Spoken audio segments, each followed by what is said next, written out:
Alors, j'ai une question ce matin. Comment on peut aider les TDAH? Donc, je rappelle, TDAH, c'est trouble de l'attention, avec ou sans hyperactivité, donc avec ou sans le H.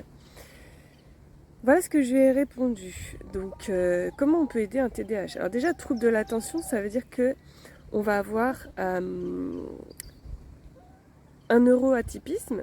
Ça veut dire un cerveau qui fonctionne différemment des autres. Moi, c'est comme ça que je le perçois. Donc un cerveau qui est câblé différemment et qui pour moi est câblé plus pour le nouveau monde. Le nouveau monde, les personnes qui ont des troubles neuroatypiques, donc que ce soit troubles de l'autisme, TDA avec ou sans hyperactivité, ou bien aussi les HP, les hypersensibles, HPI, HPE, bon. HPI pas forcément, mais HPE en tout cas oui. Donc je pense que toutes ces personnes qui ont des troubles neuroatypiques, on les dit comme ça, ce sont des personnes qui sont câblées du cerveau différemment. Et vous remarquerez quand même qu'il y en a de plus en plus. Alors déjà peut-être qu'on sait mieux le diagnostiquer, hein, ça c'est sûr, mais moi je vois dans les écoles qu'il y a de plus en plus d'enfants qui ont des troubles de l'attention, voilà. Et ça ne veut pas dire qu'ils ne sont pas du tout intelligents, c'est des enfants qui sont hyper intelligents, mais qui sont plus adaptés au système, à la société comme elle est créée. Et pourquoi à votre avis? Moi je vous pose la question, hein. Moi ça me paraît d'une logique un petit peu implacable, mais voilà, on a de plus en plus de gens qui ont un cerveau qui est développé différemment.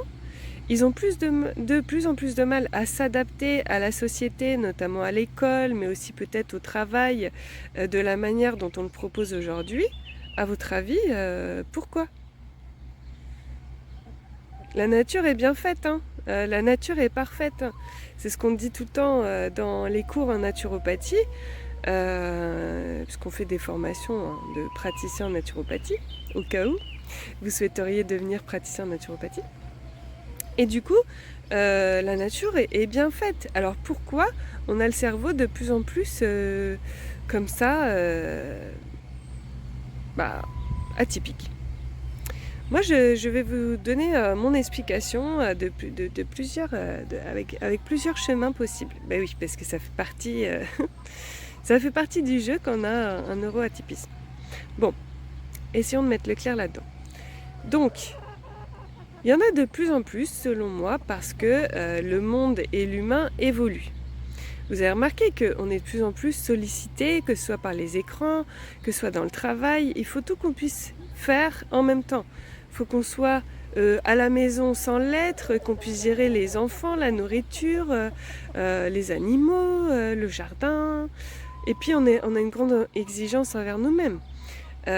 Au travail, on nous demande de plus en plus de tâches. Donc on nous demande d'être à la fois parents, bien en couple, bien avec soi-même, bien en tant qu'enfant, bien en tant qu'ami. Et puis, il faut s'avouer aussi qu'on veut tout. On veut tout, on veut être optimum partout. Et on s'en sent capable. Et bien ça demande quand même... au niveau cérébral, une neuroplasticité qui s'opère et qui fait que le cerveau évolue et il devient de plus en plus compétent pour faire beaucoup de choses en même temps. Alors justement, les troubles notamment TDA, troubles de l'attention, c'est des cerveaux qui fusent dans tous les sens et qui ont du mal à rester focus sur une tâche en particulier pendant des heures en restant assis, pas bouger. Assis, pas bouger, ça devient de plus en plus compliqué, hein, y compris à l'école. Hein. Moi, je me demande d'ailleurs comment j'ai fait pour faire mes études aujourd'hui.